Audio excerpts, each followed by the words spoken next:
Good morning. Good morning. Good morning. It's May 4th. I almost wanted to say May Day, but May Day was May 1st. And so this is a big deal in many countries. It's the first part of spring, first day of spring. That's And right. and that's exciting. Beautiful weather. And we're having beautiful weather here, actually. It's the coolest April and May I can remember here ever. But it's really wonderful. So Bob and I are participating in spring cleaning. Yeah. I mean, yes, Mostly because we have company coming to that's stay. right. But it had us thinking about the spring cleaning we also are always doing with our minds. Spring cleaning ideas that have crept in that we just sort of absorbed. We absorb them because it's the common belief of our neighbors and our friends and our television watching and all of that, but it really does not fit with our metaphysical beliefs. And so we have to just sort of weed those out and realize, we also realize that, becoming more mature, we've also experienced some physical changes in our bodies that we Memory loss. Yeah. never had as younger people. And you have to be careful that you accept those ideas as inevitable or the way it is, because that's really not our belief system. Our belief system is that we do not have to suffer the slings and arrows of aging with illnesses, but then, in fact, it may have been our experience, but it doesn't have to be our truth. Hmm. And so that's what we re-examine with. I know I've experienced it, but it doesn't mean that I have to believe it, expect it, and anticipate it, because what confuses us, I think, is that there are three levels of healing or getting better. There is the physical level, which our physicians help us with. And certainly we go to physicians and we gratefully allow them to help us. But that is on the physical level. Then there is a mental level, which is what we believe and what we anticipate. But an even higher level is the spiritual level. And that's the level that we go to when we use spiritual mind treatment. And sometimes we have to remind ourselves because we get so entrenched with the physical and mental, that oh wait, there is a higher form of healing and helping, and we need to use it and remember it. I was reading on my phone, of all things. You now can get uh, excerpts from the Science of Mind textbook written by Ernest Holmes, our founder, and read them on your phone every morning. And it was very specific about healing. And I go, oh yes, this is the truth. This is the truth that has the big power, and it supersedes all the other. All of those levels are true and accurate, but the most powerful is the spiritual, because we're not calling on our power. We're calling on the power of God, of the divine, that we are one with. And so we can call upon it, we can affirm it, we can use it. And that's what I'm talking about with spring cleaning. We have to clean out these ideas that certain infirmities or loss of memory or whatnot are part of the aging process, because certainly everybody doesn't have that experience. So if we're not all the same, it's not inevitable. Well, as we were cleaning, I could not help but think of the cleaning process as a metaphor for the mind. And I noticed that behind some of the books that we love, or actually Be right back. the books that we love, the books that we learned a lot from, that you might even say the core books of our beliefs, are in the back of the shelf, and then some of the newer books are in front of it, and then there's some stuff in front of that, and and by the time you get done, you start discovering that the things that the core beliefs, or the books that have the core beliefs in them, have gotten so far back that you forget that you have them and you forget to use them. And so you start paying attention to getting new ones or more instead of saying, what was it that I believed and why aren't I doing that? Or what could I do?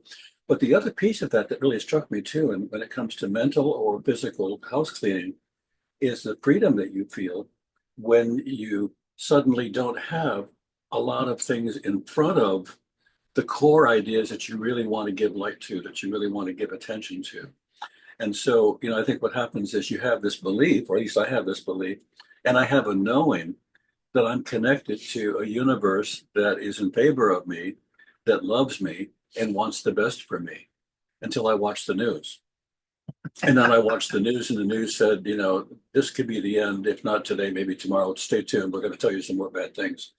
And that goes on the shelf. And that often goes on the shelf in front of, because anything that stimulates fear stimulates a reaction. And the reaction then puts everything that's in the background on hold, because that's not important. It's survival that's important.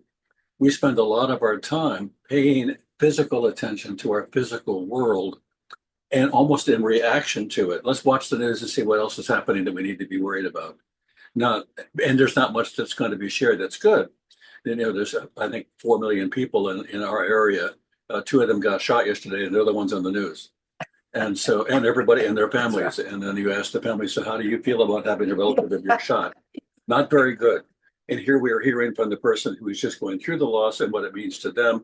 Now, come on back in a couple of minutes. We're going to tell you about the economy, which, by the way, is in the toilet. Wow. So what happens is these beliefs or this information gets put on the front shelf, and we lose track of the knowing that we have to be connected to. I've been doing a lot of meditation recently. I meditate every day, but I feel like I've taken a bigger step in my meditation now. And the step that I've taken is one that I didn't realize I hadn't taken. That is, I believe a lot of things. I absolutely believe them. I believe what Ernest Holmes has been teaching, and I'm sure that it's true. I'm absolutely sure that it's true. I don't know it's true, but I believe it's true. And my meditations more recently have been the knowing that it's true. And what's been interesting in the knowing part of it is when I'm meditating and I'm knowing that I'm not alone, I've actually had a real close sense of a person right about here caring about me. And I can't, it's like a shadow, but I can feel the warmth, I can feel the caring. And the difference between believing there's an angelic intelligence, an angelic force, an angelic, whatever you want to call it, that's in my life, but not knowing it. And then knowing that it's there is like this clears the veil between the two.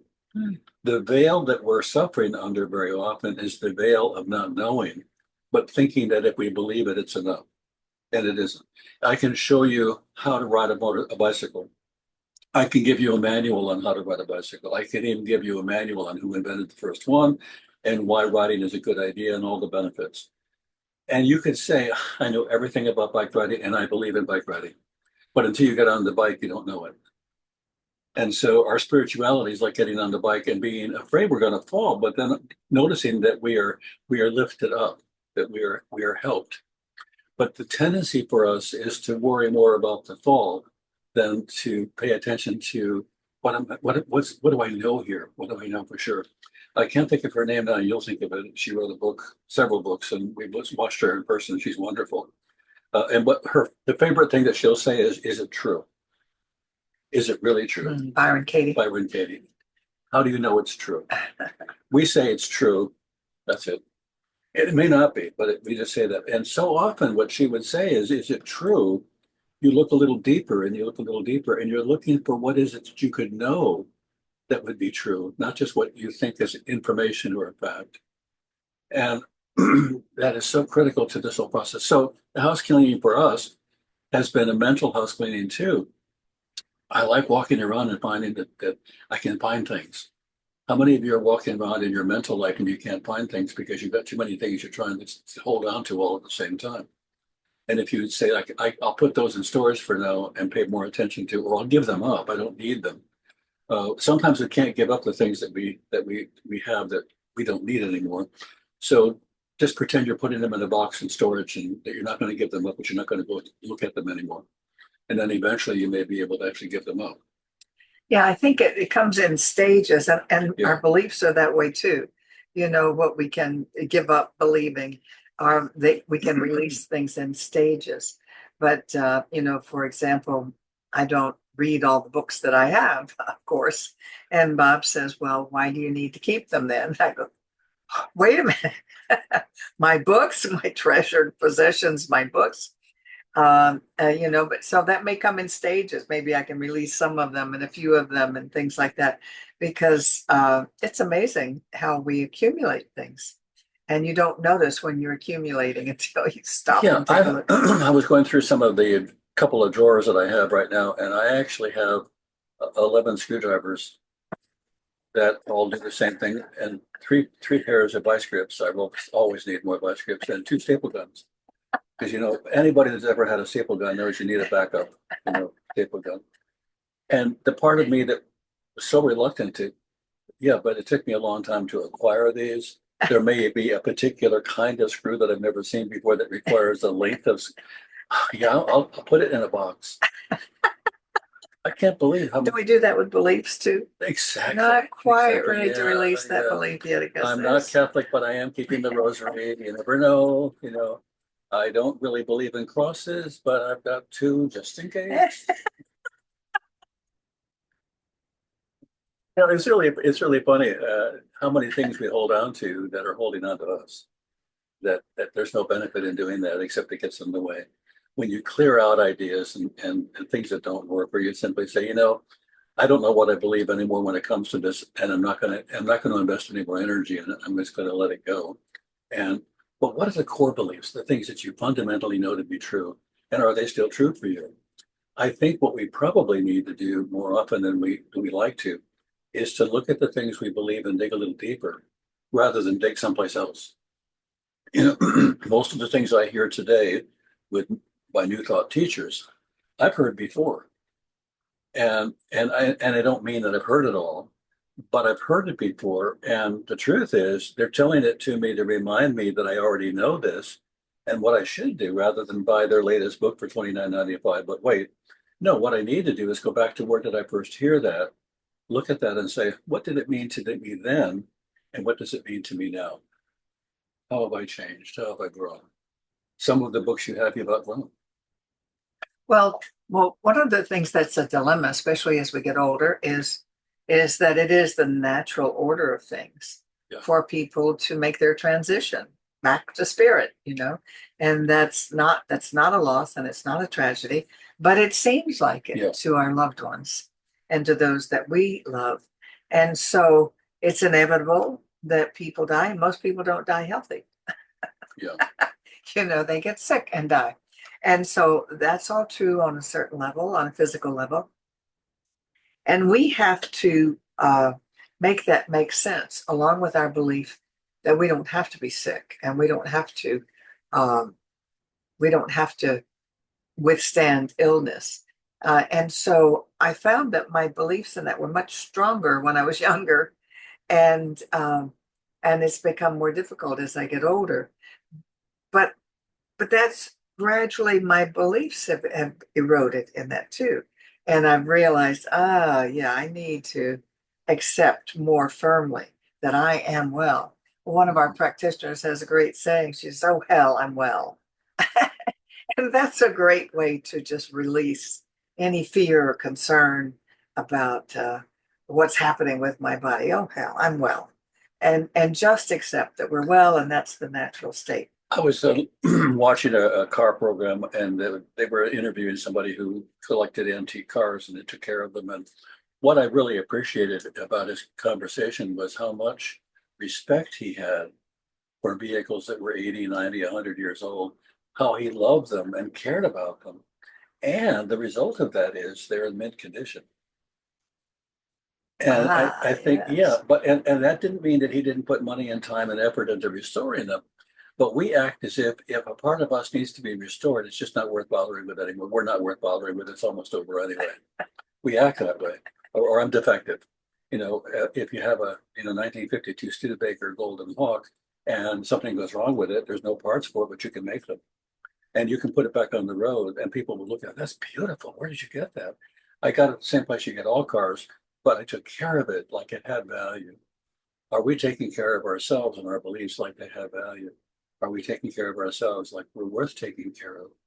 I think what happens as we get older is we give up on ourselves and we coast. Yeah, that's what I was just thinking. I was going to remind people, how do you change a belief? Yeah. For me, I remember miraculous healings that I have had or and had others have when I do spiritual mind treatment, which is the kind of affirmative prayer. That, as I say, the power of those different levels of healing, the physical, we appreciate physicians that help us with physical healing.